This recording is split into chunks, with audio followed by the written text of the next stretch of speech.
Hello students. Welcome to this session. आपका हार्दिक स्वागत। And today we have started a new series जिसका objective है कि आपके पॉलिटी के जितने भी सवाल आए 15 में से 15 आपके बन सकें। You will be in a position to get 80 to 90% question right. This is our intention. इसके लिए हम एक और सीरीज चला रहे हैं। We are coming up with a series both in English medium and Hindi medium, wherein we'll teach polity, IR, governance, current affair from May 25, it is 25, to April 26, जहां आपको मई 2026 से लेके अप्रैल 26 का करंट अफेयर बिल्कुल बढ़िया तरीके से पढ़ाया जाएगा। And then a quick revision of last 2 years current affairs। आपको क्या करना है? what you have to do, just relax, note down few points. I will also give you some MCQ which will help you to understand the nuances of the MCQ which will appear in your prelims examination। तो मैं आपको इस class के साथ साथ कुछ MCQ भी कराऊंगा। पॉलिटी का करंट अफेयर्स में 6 टॉपिक हैं। में 25 में 2025 में मई 2025 में ये टॉपिक आप विजन IAS की मैगजीन में भी आपको मिलेंगे। उससे ज्यादा अप्रोप्रिएट, उससे अच्छा कंटेंट, वो भी बहुत अच्छा कंटेंट है, उसमें भी काफी कुछ डिटेल में दिया गया है। उसके नुआंसेस और एक्स्ट्रा डिटेल रिसर्च करके मैं आपके लिए लाया हूं और मोस्ट इंपॉर्टेंट क्रिटिकल चीज मैं आपको बताऊंगा। और इसे करने के बाद आप you will able to solve the question. So today we have 6 topics. 6 topic हैं। इसमें private member bill, census in India, the issue of Rohingya, arbitration and conciliation act 1996, formation of new states, इससे question आता है, और right of प्रेसिडेंटियन, जो footpath पे लोग चलते हैं उनके राइट्स की भी बात आज हम करेंगे। सबसे पहले देखते हैं private member bill. You will see a question on private member bill. आप इसको ध्यान से देखिएगा।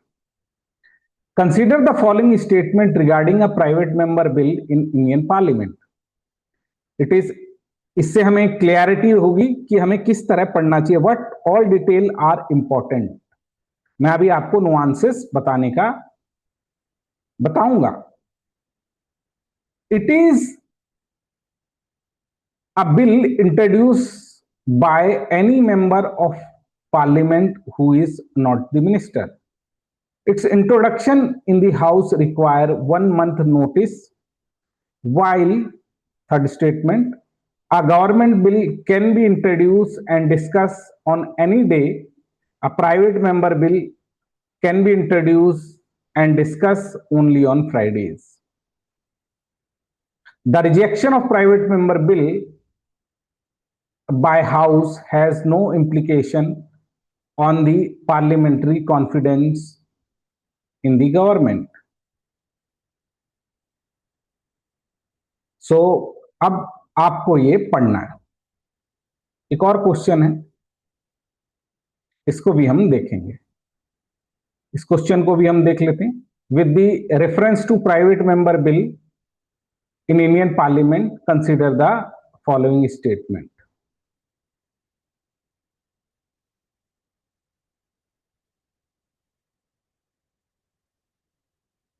With the reference of private member bill, the Indian Parliament consider the following statement. A private member bill can be introduced by an MP who belongs to ruling party, but it is not the part of council of minister. If a minister's bill is rejected by Lok Sabha, the government must prove its majority through a floor test. The absolute veto of the president is most commonly associated with private member bills passed by parliament. While a government bill requires 7-day notice, a private member bill requires at least 1 month notice for introduction. So इससे शुरुआत करते हैं, पूरी detail में बताता हूं. The private member bill, it is in news. Why it is in news? Because several bill has been proposed by members and there was no discussion, no debate. इससे हुआ क्या है? What has happened? कि क्या ruling party ही law बनाएगी? क्या ministers के अलावा कोई और लॉ नहीं बना सकता? क्या लेजिस्लेटिव पावर सिर्फ एग्जीक्यूटिव के हाथ में ही सिमट कर रह गई है? क्योंकि 1917 से कोई भी बिल पास ही नहीं हुआ है.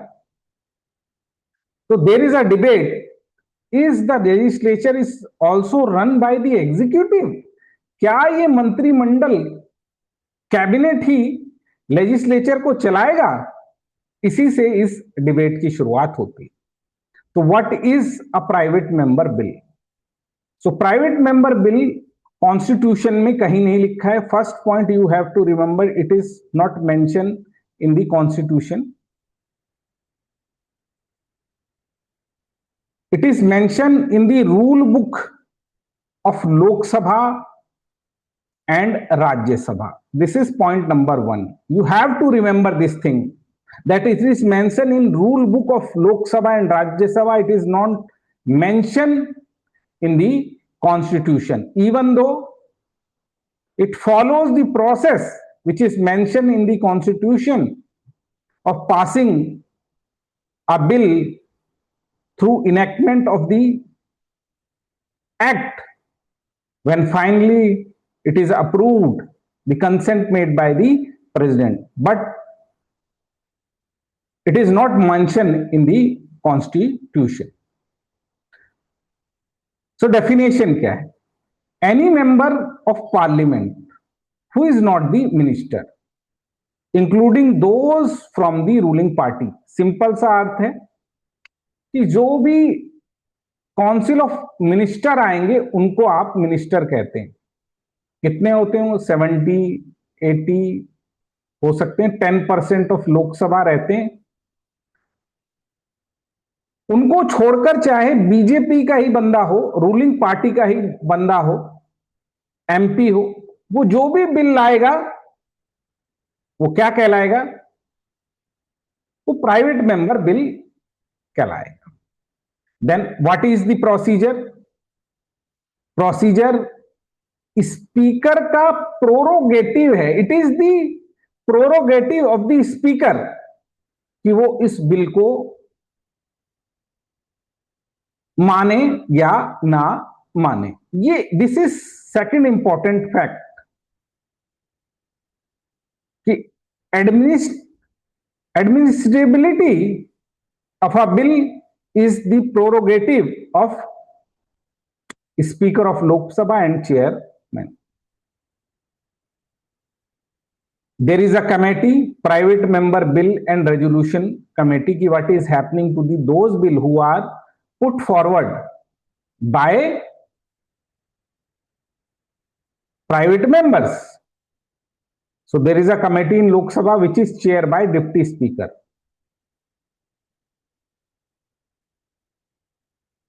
Function, it classified bill based on their nature and urgency and allocate time for discussion. अब ये सारा मामला कि ऐसा नजर आ रहा है कि एडमिनिस्ट्रेबिलिटी स्पीकर देखेंगे, तो speaker belongs to ruling party, वो टाइम देते ही नहीं है। ठीक है, in Rajya Sabha there is no such committee. अब ये डिफरेंस आपको देखना चाहिए, it will come in your examination, what is a government bill and what is a private member bill when it is introduced by a minister. जब इसको minister के द्वारा रखा जाता है तो इसको पब्लिक बिल कहा जाता है, जब मिनिस्टर के अलावा any other member of the parliament other than the minister.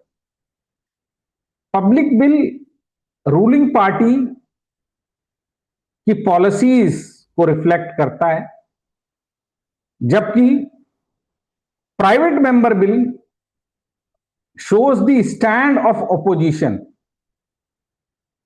और individual MP stand on the public matter कि जी मेरे को ये लगता है ये इशू है। अब क्या है, what is the notice period. अब पब्लिक बिल मिनिस्टर रखता है, स्पीकर उसी का है, तो 7 days पीरियड के प्रायर नोटिस पे it can be laid on the table of the house. 7 दिन के अंदर क्या इसको रखा जा सकता है। Here notice period is 1 month। अब 1 महीने पहले बताओ।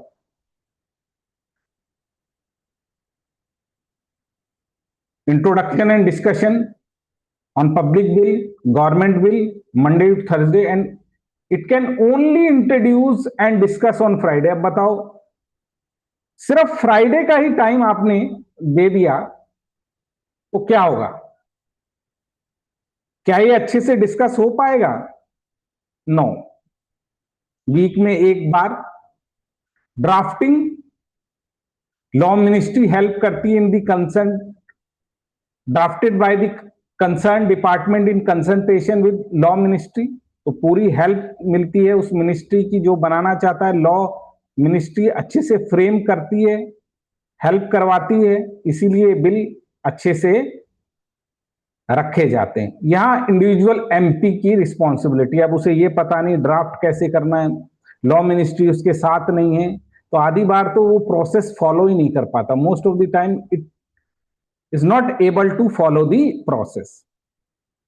अब अप्रूवल हाई चांसेस है क्योंकि it reflects the vision of the government, very low chance. 1970 के बाद कोई बिल पास नहीं हुआ। अब आपको याद रखना है कि in Indian history it is a important fact, few bill has been passed, कुछ बिल पास्ड हुए हैं। ये प्रीलिम्स में आपसे पूछा जाएगा, आई रिपीट, प्रीलिम्स में ये फैक्ट आपको याद रखना है, 7 days का फैक्ट याद रखना है, फ्राइडे का फैक्ट आपको याद रखना है। कुछ बिल पास हुए हैं, ऐसा नहीं है कि आज तक इंडियन हिस्ट्री में कोई बिल पास नहीं हुआ। देर आर बिल्स जो पास हुए हैं। अब आइए, डिफीट इन दी हाउस। अब गवर्नमेंट कोई बिल ला रही है, मिनिस्ट्री कोई बिल ला रही है, लोकसभा में वो बिल आया और वहां वो पास नहीं हुआ। If it is not pass then what does it shows, that it showed that government has lost the confidence in the Lok Sabha. It shows that there is a lack of confidence in the government and it may lead to resignation. इधर private member लाया, अपना bill लाया है,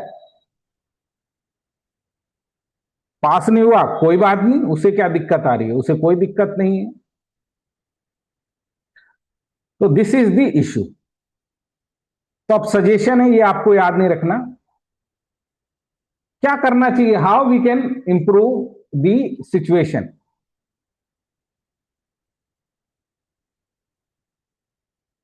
भैया इसके अंदर increase time करें UK parliament की तरह, वहां पर नॉन गवर्नमेंट डेज होते हैं जिसके अंदर आप अलॉट कर सकते हैं।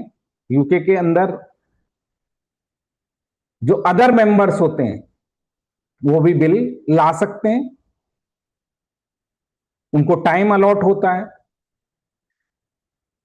इनको पार्लियामेंट के अंदर प्राइवेट मेंबर्स के लिए एक लीगल सेल होना चाहिए और मैंडेटरी बनाना चाहिए कि डिस्कशन हो। कई बार डिस्कशन ही नहीं होता है। तो इस चार्ट में से there can be a question, ये आपको टेलीग्राम में चार्ट मिल जाएगा। अब आइए इन क्वेश्चन को हम पढ़ने की कोशिश करते हैं। एक एक स्टेटमेंट को हमको पढ़ना है और मैं नुआंसेस आपको बताऊंगा। 2025 का जो प्रीलिम्स का पेपर है उसको मैंने सॉल्व किया था, उसको आप जाके देखिएगा, वो मिलेगा। Consider the following statement regarding private member bill in Indian parliament. It is a bill introduced by a member of parliament who is not a minister. Right statement? बिल्कुल ठीक स्टेटमेंट है।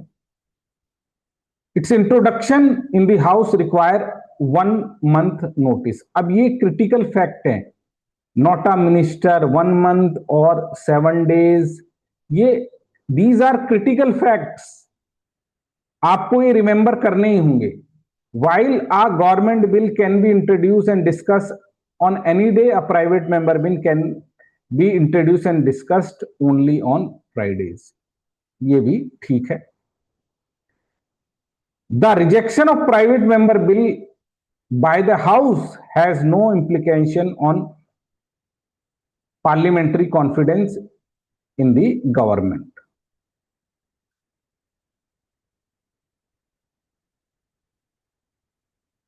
बिल्कुल प्राइवेट मेंबर बिल का क्या नहीं होता, there is no implication.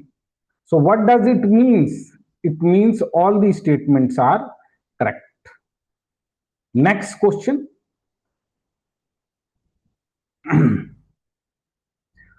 with the reference to the private members bill in the Indian Parliament, consider the following statements.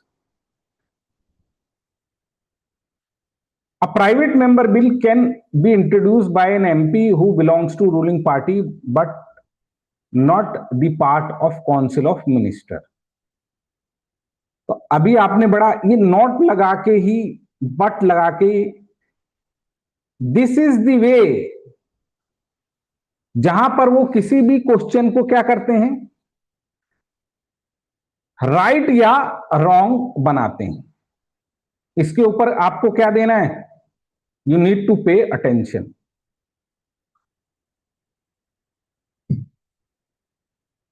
अपनी logical reasoning लगानी है।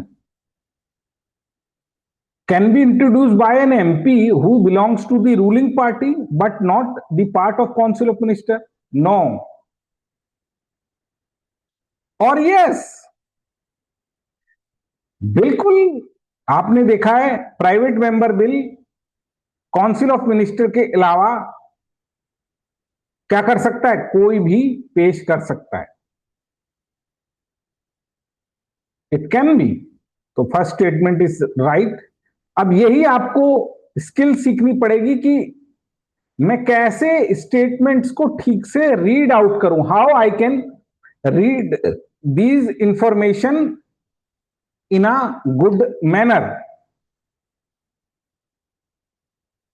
If a private member bill is rejected by Lok Sabha, the government must prove its majority through floor test.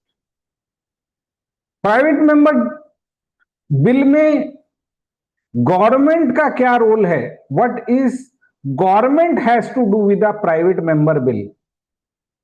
This statement, the first part and the second part has no correlation, that is why this information is wrong.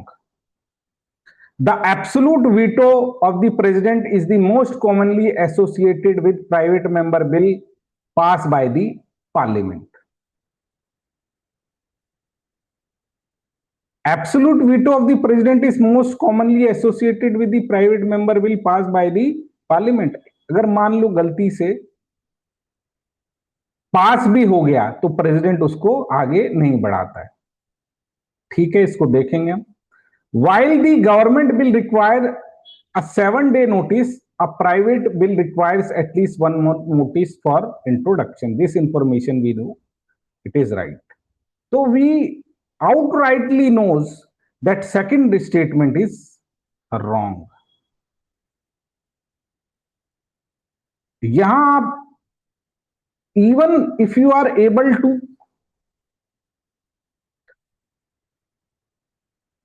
identify only one mistake, then you should try that answer. Or if you are able to eliminate 2 options, then chances are that you will be in a good position. You will mark the right answer. So बिल्कुल ठीक है. Even if it is pass, president have the absolute veto.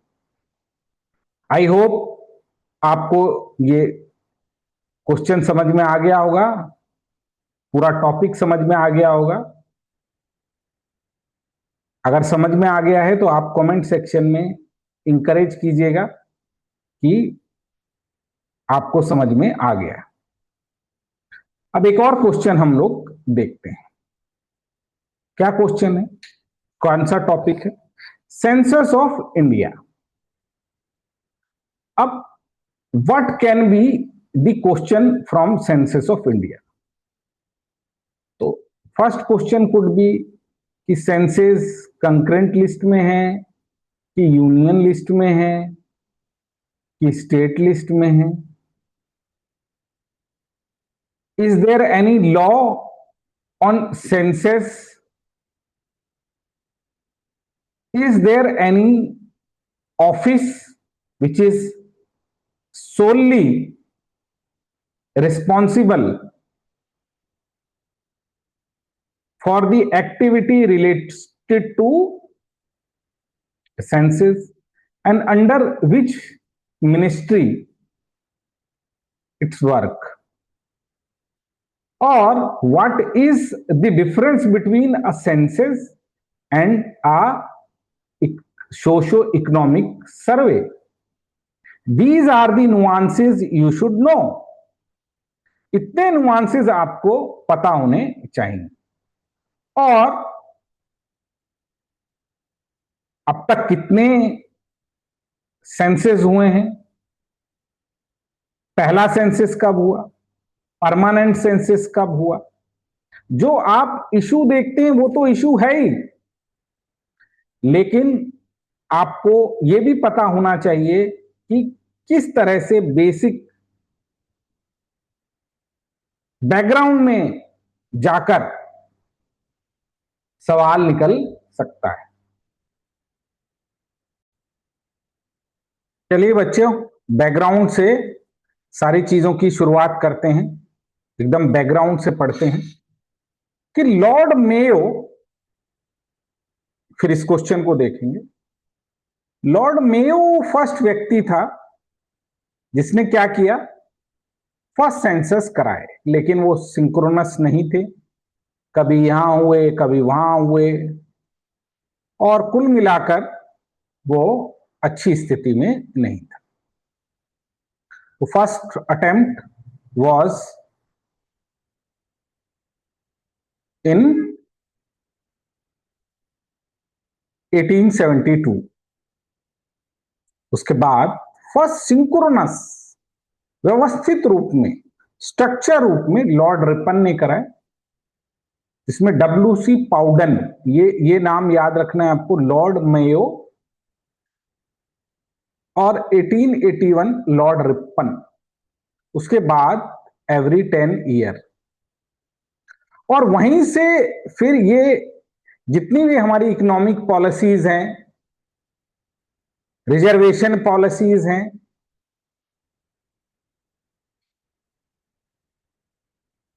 लोगों के social economic justice देने की पॉलिसियां, अभी तो मनरेगा देना होता है हम लोगों को, BPL देना पड़ता है, APL देना पड़ता है, एम्प्लॉयमेंट देने पड़ते हैं. इस सबका बेसिस जनसंख्या है. इवन वोटिंग भी किसी पर बेस होती है, वोटिंग भी बेस होती है किस पर? इसी पर। सो 1931 तक हमारे यहां सभी कास्ट के सेंसस लिए जाते थे, ऑल कास्ट। लेकिन उसके बाद हमने ऑल कास्ट को ड्रॉप कर दिया और सिर्फ एससी और एसटी का डेटा लेते थे।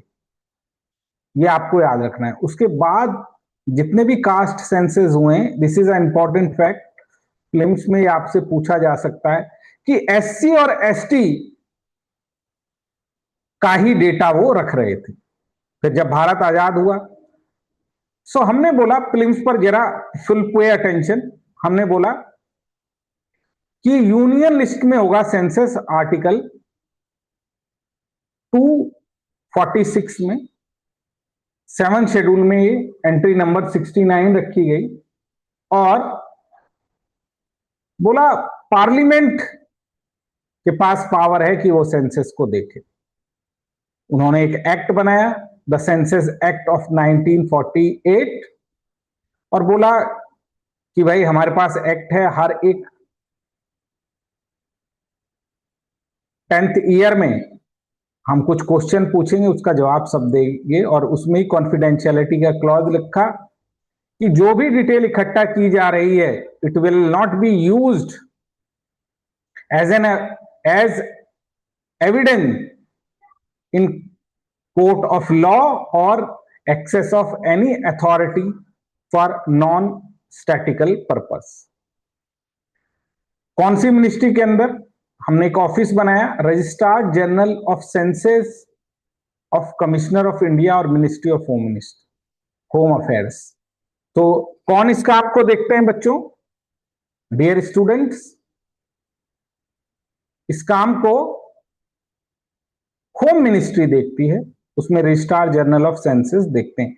अब ये बड़ी क्रिटिकल इंफॉर्मेशन है, यही पूछा जाएगा, क्या is India is having any law it the provision is given in the constitution? क्या कॉन्स्टिट्यूशन में प्रोविजन दिए गए हैं? यस या नो? क्या कोई लॉ है, कोई सेंसस है जो बैक करता है? कोई नोडल एजेंसी है जो इसको देखती है? तो आपको याद रखना है, yes there is a nodal agency. एक क्या है? एक नोडल एजेंसी। ठीक है। अब आइए, बड़ी चर्चा होने लगी कि भैया आप शेड्यूल कास्ट और शेड्यूल ट्राइब की ही करते हो और उसी के आधार पर पूरा का पूरा रिजर्वेशन आप कर रहे हो। 1931 के डेटा पर आप के बाद आपने क्या स्थिति है अदर कास्ट की, वो कुछ किया ही नहीं। नो, सिर्फ एससी एसटी का डेटा ले रहे हो, यस, और स्कीमें बना रहे हो। तो ये विरोध होने लगा। तब हाउसिंग और अर्बन पॉवर्टी एलिवेशन मिनिस्ट्री, ध्यान दीजिएगा, प्लीज पे फुल अटेंशन, ये मिनिस्ट्री अलग है। ये मिनिस्ट्री क्या है? ये मिनिस्ट्री अलग है, ministry of rural development, housing and poverty alleviation ने कहा हम पूरा सोशो इकोनॉमिक कास्ट सेंसस करेंगे। होम मिनिस्ट्री ने नहीं किया, उसका डेटा भी रिलीज नहीं हुआ। तो तो एक ट्राई अटेम्प्ट की गई 1931 के बाद, कहां पर? 2011 में, और इसमें भी कास्ट सेंसस नहीं दिए गए, मतलब डिफरेंट मिनिस्ट्री रिलीज नहीं हुए। फिर पॉलिटिक्स चालू हो गई और स्टेट गवर्नमेंट ने बोला हम सेंसस नहीं कर सकते, कोई बात नहीं, पर हम सर्वे करेंगे, कास्ट का सर्वे करेंगे। अभी सर्वे थर्ड चीज आ गई है।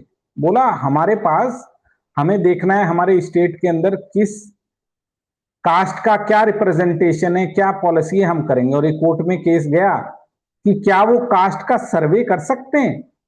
बोला यस, अपनी कास्ट का सर्वे कर सकते हैं क्योंकि उन्हें रिजर्वेशन देना है। अब जब गवर्नमेंट ने ये देखा कि भाई स्टेट अपना अलग अलग सर्वे करवा रहे हैं और उसके पेपर रिलीज कर रहे हैं और जिसमें वेरिएशन नजर आते हैं, तो क्यों ना हम क्या कर लें, क्यों ना हम एक प्रॉपर सर्वे ही कर लें। तो इस बार उन्होंने कहा हम 16 सर्वे जो करने जा रहे हैं उसके अंदर हम कास्टों का भी सर्वे करेंगे, ऑल कास्ट का करेंगे। तो डिजिटली भी आप अपना डेटा फीड कर सकते हो, सेल्फ इन्यूमरेशन है, खुद भी कर सकते हो। थर्ड जेंडर का इन्होंने कॉलम लाया और 31 पैरामीटर है। अब प्रीलिम्स का इसमें क्या सवाल है, सेंसस के लिए क्या कौन सी लिस्ट में है, क्या कोई लीगल बैकिंग है, ये सवाल है। उसके अलावा ये सवाल है इसको कौन देखता है, कौन सी मिनिस्ट्री में देखता है, और सर्वे और सेंसस में क्या डिफरेंस होता है। ठीक है, अब काम क्या आएगा ये, इसी के आधार पर भारत में on the basis of it क्या चलता है, डीलिमिटेशन कर चलता है। वेरियस जो एरियाज हैं जिसमें सीट एलोकेशन होते हैं उसको देखा जाता है, तो डीलिमिटेशन। फाइनेंस कमीशन जो एलोकेशन करता है किसका,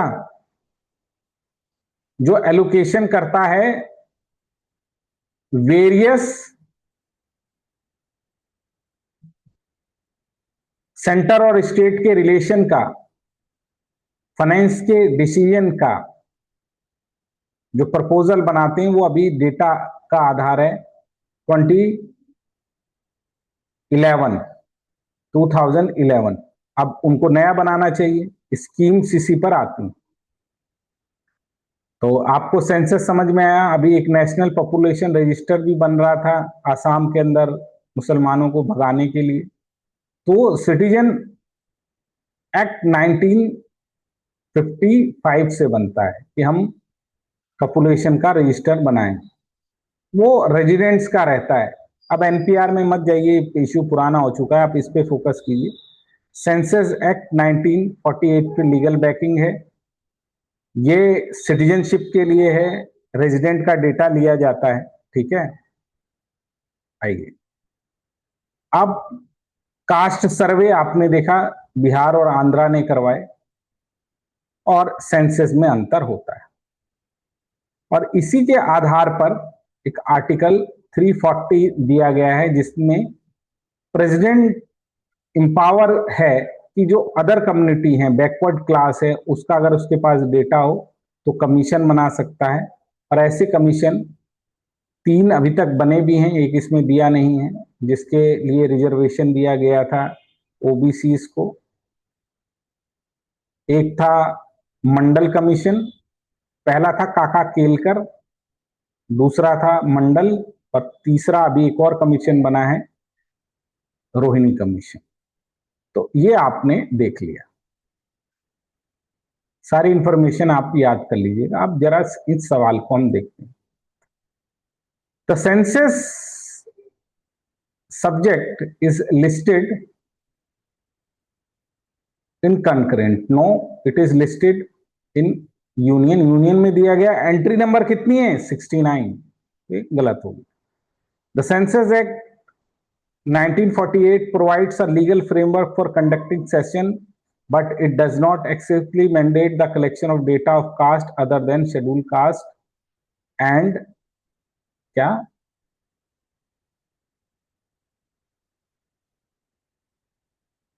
scheduled tribe. Yes, census act ने कहा है कि ये परफॉर्मा बनाने का अधिकार रजिस्ट्रार जनरल को है। ठीक है, किसी का भी डेटा लिया जा सकता है, तो ये स्टेटमेंट सही हो गया। The registrar general of India who conduct the decadal census operate under home ministry. अब ये मिनिस्ट्री और ये अथॉरिटी के नाम बच्चों आपको याद रखने, क्या रखने, अथॉरिटी के नाम आपको याद रखने। While union government has exclusive power to conduct census, the state government can conduct social economic survey to collect caste data for census purpose. बिल्कुल कर सकती हैं। तो फर्स्ट आपका हटा दो, फिर आपका आंसर आ जाएगा 234। आशा करता हूं कि ये आपको समझ में आ गया होगा कास्ट सेंसस का पूरा इशू। अब आइए, बहुत छोटा सा टॉपिक है, रोहिंग्या मुस्लिम्स। तो भारत में बहुत सारे रिफ्यूजी आए, पाकिस्तान से रिफ्यूजी आए, अफगानिस्तान से रिफ्यूजी आए, फिर बांग्लादेश में जब वॉर हुआ, उनका सिविल वॉर, तो आसाम के अंदर रिफ्यूजी आए, और नियर बाय एरिया में बांग्लादेश से पश्चिमी बंगाल में, वेस्ट अपना बंगाल, आसाम, मेघालय, इनमें खूब रिफ्यूजी आए।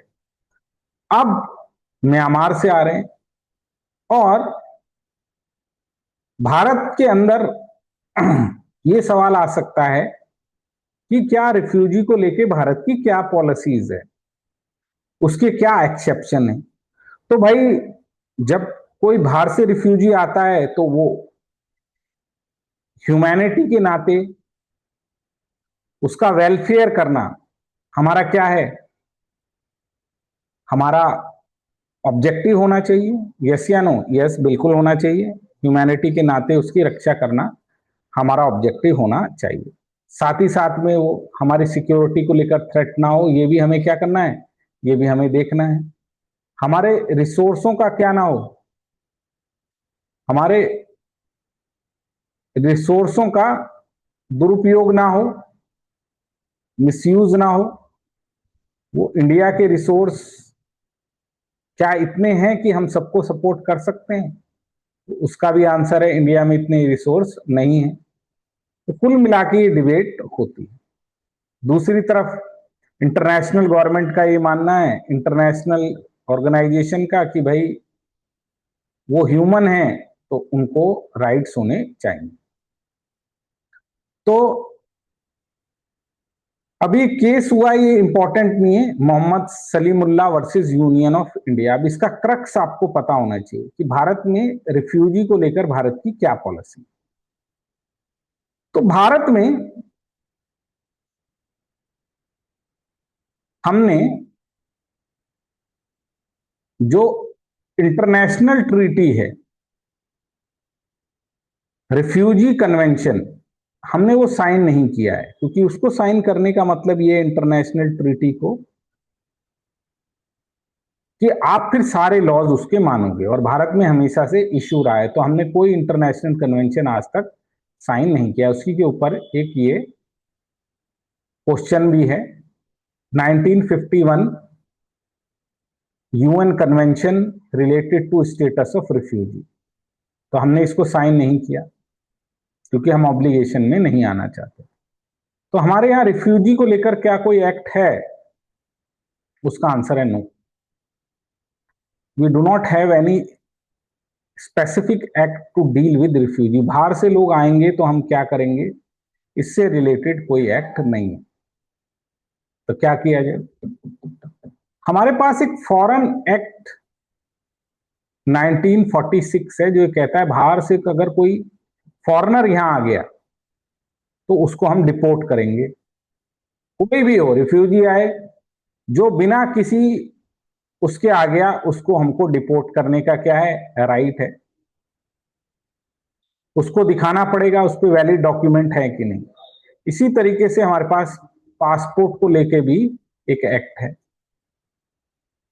कि वैलिड पासपोर्ट होना चाहिए। हम क्रिमिनल लॉ क्या मानते हैं? Under section 9 the burden of providing a person is not foreigner lies upon that person. उसी को बताना है कि वो फॉरेनर नहीं। हमारे पास रजिस्ट्रेशन ऑफ फॉरेन एक्ट है, तो हम रिफ्यूजी को नहीं मानते हैं बल्कि फॉरेन के एक्टों से उसको डील करते हैं। ठीक है। अब इशू क्या है, सुप्रीम कोर्ट ने जम्मू कश्मीर में कुछ रोहिंग्या मुसलमान रह रहे थे और बोला कि जी भाई, हमारा भी आर्टिकल 21 है, जीने का अधिकार, right to life, we have a right to life, तो हमें जम्मू कश्मीर में रहना दिया जाए।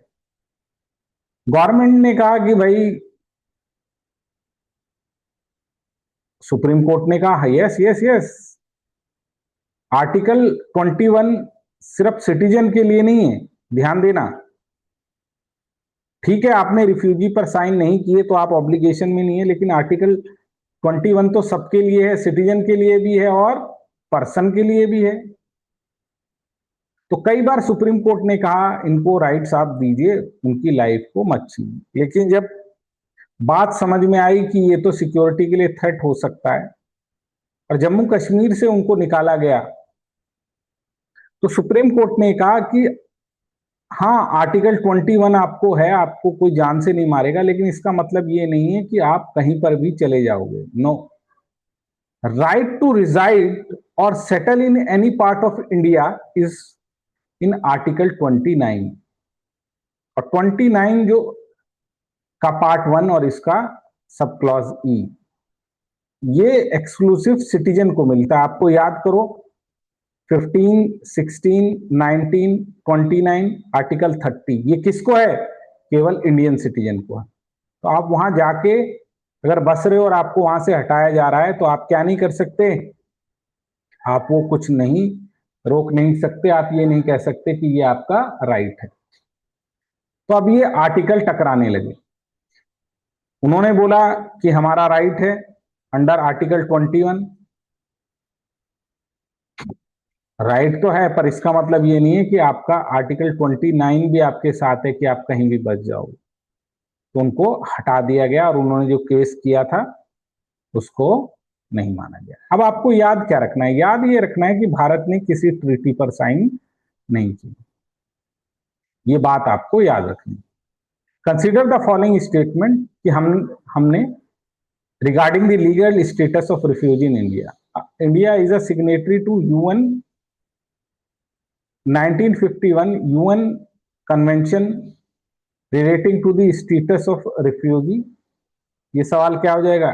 This question is wrong, India इसका साइन नहीं। Right to life and personal liberty under article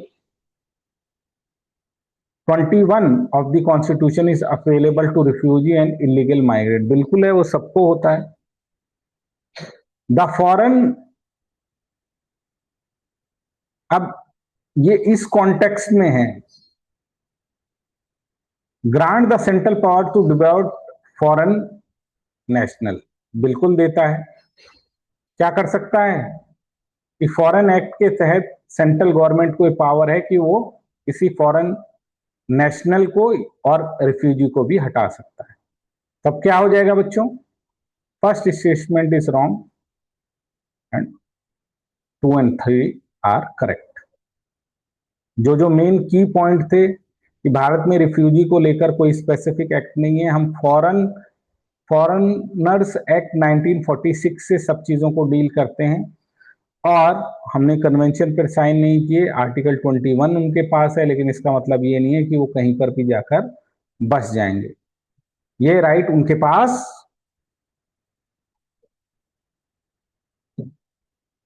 नहीं है। ये बात आपको समझ में आ गई हो गई,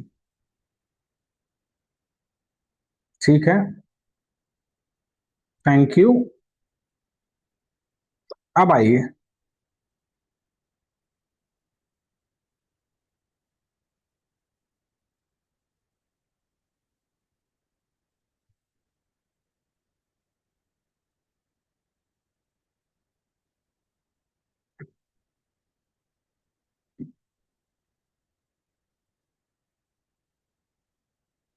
अब right of प्रेसिटेरियन,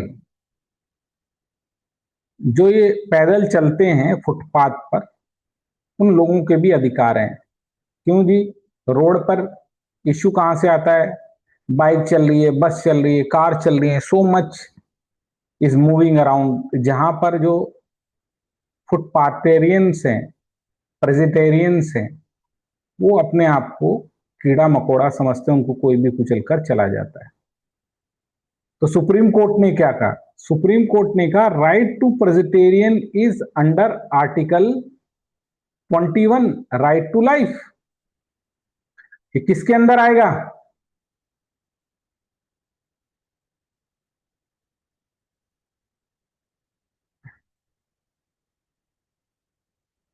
right to life के अंदर आएगा। इसके लिए उन्हें क्या करना चाहिए? अरे भाई, अगर वो कम्यूट ही ठीक से नहीं कर पा रहे हैं तो उनकी राइट टू लाइफ कैसे रहेगी? फ्री मूवमेंट अगर उनकी नहीं हो पा रही है अंडर आर्टिकल 1/D के अंदर, तो उनको आर्टिकल 21 कैसे आएगी? वो फ्रीली वॉक कर सके इंडिया में। तो अब आपको याद रखना है कि right of privacy is under article 21। ठीक है, ये बात समझ में आया?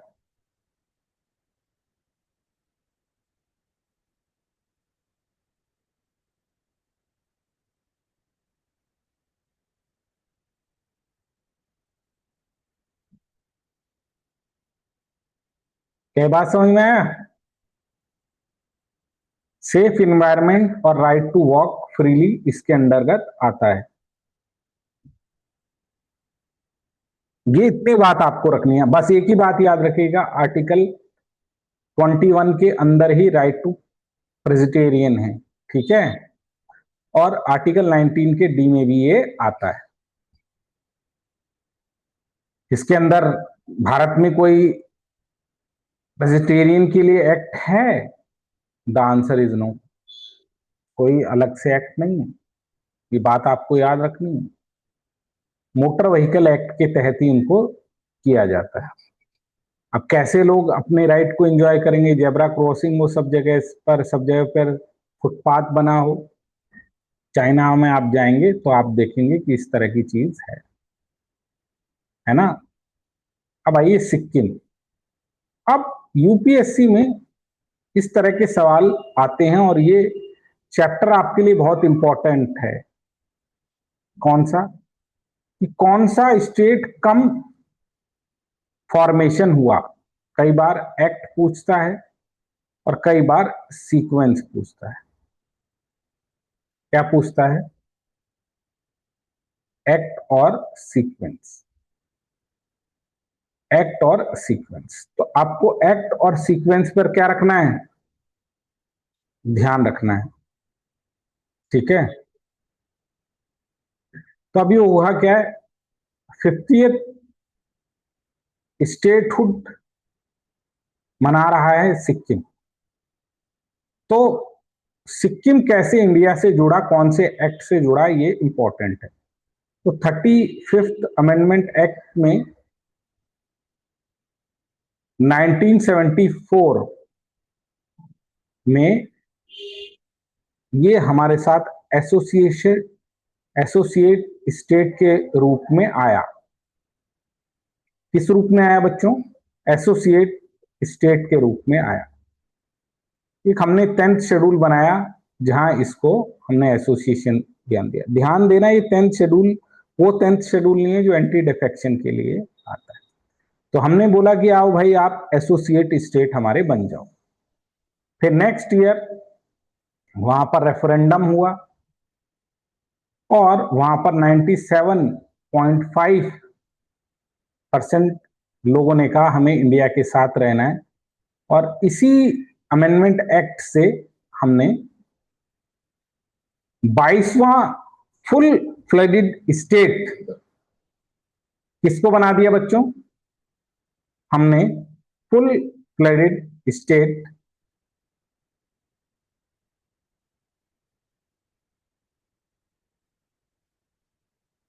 सिक्किम को बना दिया। तो आपको याद क्या रखना है, ये हमारा 42nd स्टेट था और 36 अमेंडमेंट एक्ट से बना था। और भी आपको देख रहे हैं जो जो भी स्टेट रीऑर्गेनाइजेशन एक्ट है, लक्ष्मीकांत का मैं क्या कराऊंगा आपको?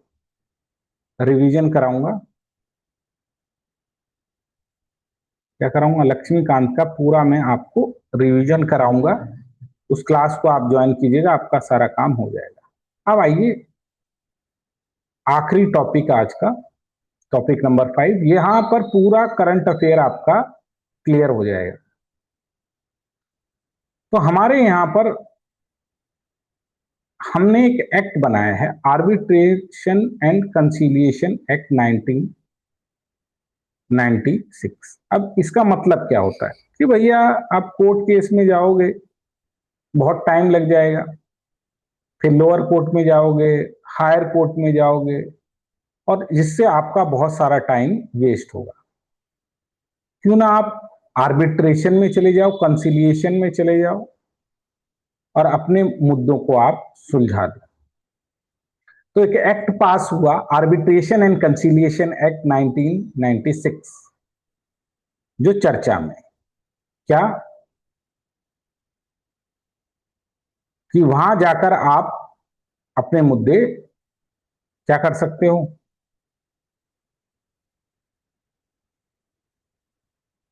सॉर्ट आउट कर सकते हो। तो डोमेस्टिक कंपनी हो, इंटरनेशनल कंपनी हो, तो इस एक्ट के थ्रू वो जानते। कोर्ट रूम से अलग इसको बनाया गया था, ठीक है। यूएन में भी एक ऐसा ही यूएन सेट्रल मॉडल लॉ है, उसी के बेसिस पर ये बना था। क्या किया था, उसी के बेसिस पर ये बना था, ठीक है। अब याद रखना है, इसमें ये क्लॉज लिखा गया था कि वैसे इसमें कोई भी जुडिशियल इंटरवेंशन नहीं होगा सुप्रीम कोर्ट और हाई कोर्ट की तरफ से। क्या नहीं होगा, कोई भी जुडिशियल इंटरवेंशन नहीं होगा। एक सेकंड, तो बड़ा छोटा सा पॉइंट है कि सुप्रीम कोर्ट और हाई कोर्ट में इसके मुद्दे को नहीं ले जाया जाए। To ensure that court do not interfere in the private resolution the dispute unless absolutely necessary, जल्दी से हो जाए, लिटिगेशन ज्यादा ना हो और फाइनल अवार्ड दिया जा सके, ठीक है। और जो भी आर्बिट्रेशन अपना अवार्ड देती है वो फाइनल होता है, बाइंडिंग होता है। अब यहां पर बोला गया कि भाई कंसिलिएशन का मतलब क्या होता है, फॉर्मल प्रोसेस होती है, यहाँ एक कंसिलिएटर होता है, वो कंसील कराता है। अब क्या इसका कोई भी फैसला सुप्रीम कोर्ट और हाई कोर्ट जा सकता है? हाँ, सेक्शन 11 में लिखा यस। अगर इन कोई एग्री नहीं होता है तो हाई कोर्ट, यही पीटी का सवाल है कि आर्बिट्रेशन का मामला हाई कोर्ट जाता है और अगर इंटरनेशनल मामला है तो सुप्रीम कोर्ट जाता है। अब क्या सुप्रीम कोर्ट भी दोबारा से मामले को सुनेगी? तो सुप्रीम कोर्ट के बारे में ये कहा गया और हाई कोर्ट के बारे में बोला गया, आप क्या काम करिए, आपके यहां पर अगर कोई फैसला आता है तो लिमिटेड ग्राउंड होना चाहिए उसका। कौन सा? In capacity of the parties, in validity of agreement, और अगर कोई मामला है जो पब्लिक पॉलिसी, जो भारत की एक पब्लिक पॉलिसी है उसके थ्रू है, तभी आप सुन सकते हो। इसका सेक्शन 34 ये कहता है। और जो भी आपने अवार्ड आर्बिट्रेशन ने दिया था, अगर उसको अलग हटाना है, उसको मानना नहीं है, उससे अपोजिट में निर्णय देना है सुप्रीम कोर्ट को या हाई कोर्ट को, तो ये ग्राउंड है। अब बार बार मामला जाता है और पब्लिक पॉलिसी ऑफ इंडिया के नाम पर भी जाता है, तो क्या है, आपने आर्बिट्रेशन भी बनाया फिर भी कोर्ट का मामला वहां पर जा रहा है। प्लस कभी कभी सुप्रीम कोर्ट ये कहता है मुझे सारा आर्बिट्रेशन सही लग रहा है लेकिन कुछ इश्यूज हैं, लेकिन आपने जो सेक्शन 34 डाला है इसके तहत मैं उस पर्टिकुलर सेक्शन को रिमूव नहीं कर सकता, इसीलिए मुझे पूरे के पूरे अवार्ड को ही नो करना पड़ता है। ये ठीक नहीं है। अगर मुझे आप इसको ही हटाने का अधिकार दे दो तो पूरे का पूरा आर्बिट्रेशन को मैं मान लूंगा, लेकिन ऐसा यहां लिखा नहीं, सेट असाइड अवार्ड लिखा है। तो सुप्रीम कोर्ट ने कहा कुछ भी लिखा हो, मुझको,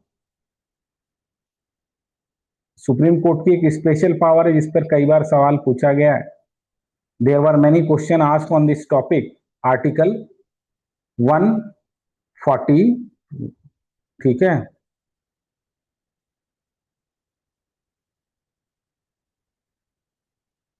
बोला मैं दूंगा।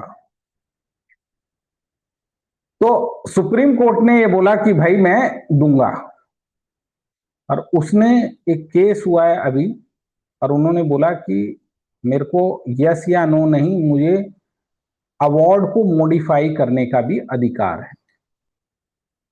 तो पूरा इश्यू आपको समझ में आ गया। आर्टिकल 142, सुप्रीम कोर्ट को एक्स्ट्रा ऑर्डिनरी पावर्स हैं to modify an award to do a complete justice.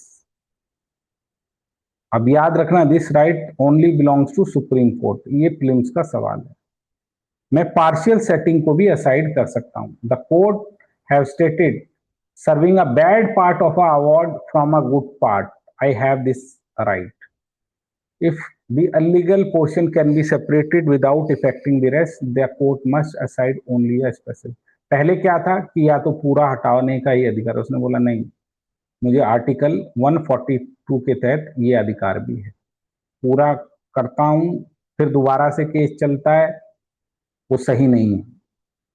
मुझे ये अधिकार भी होना चाहिए कि मैं पार्शियल सेटिंग भी असाइड कर सकूं। इस पे सवाल आने की कितनी संभावना है? बहुत कम, there are very minute chances, but आपने सवाल दिया। अब आपको याद क्या रखना है प्रीलिम्स के लिए? आपको याद क्या रखना है? क्या भारत में आर्बिट्रेशन और कंसिलिएशन के लिए कोई एक्ट है? उसका आंसर है यस। आर्बिट्रेशन और कंसिलियन होने के बाद किसकी अथॉरिटी है कि अगर कोई इस अवार्ड में डिस्प्यूट हो गया या कोई पार्टी मानने के लिए तैयार नहीं है तो वो कहाँ जाए? भारत में हाई कोर्ट, और इंटरनेशनल केस है तो सुप्रीम कोर्ट। ठीक है, क्या ये बात आप याद रखेंगे? और सुप्रीम कोर्ट को भी काफी अधिकार हैं। तो थैंक यू वेरी मच। मुझे लगता है आज आपने पूरा मई का करंट अफेयर, मई 2025 में 2025 में पूरा करंट अफेयर देख लिया होगा। आप चिंता मत करना, एक भी क्वेश्चन चाहे वो ट्रेडिशनल हो चाहे उसमें करंट का हो, वो बाहर नहीं जाएगा। इसके अलावा मैं आपके लिए पॉलिटी की सीरीज भी बना रहा हूँ। क्या बना रहा हूँ? पॉलिटी की सीरीज भी बना रहा हूँ, जिसमें हम क्विक रिवीजन पॉलिटी का करेंगे। तो thank you very much. GS paper 2, GS paper 4, political science की आप चिंता मत कीजिए, उसका पूरा का पूरा हम लोग आपको हेल्प करेंगे। पीटी आपका 25 सवाल के आसपास, 30 सवाल के आसपास आपके पूरी तरह स्कीम से, आईआर से और पॉलिटी से हम लगवाएंगे। आप बस क्लासें लेते रहिए, ज्वाइन कीजिए अगर जीएस पेपर 2, जीएस पेपर 4 के मॉड्यूल में आप इंटरेस्टेड हैं। Thank you very much. God bless you बच्चों।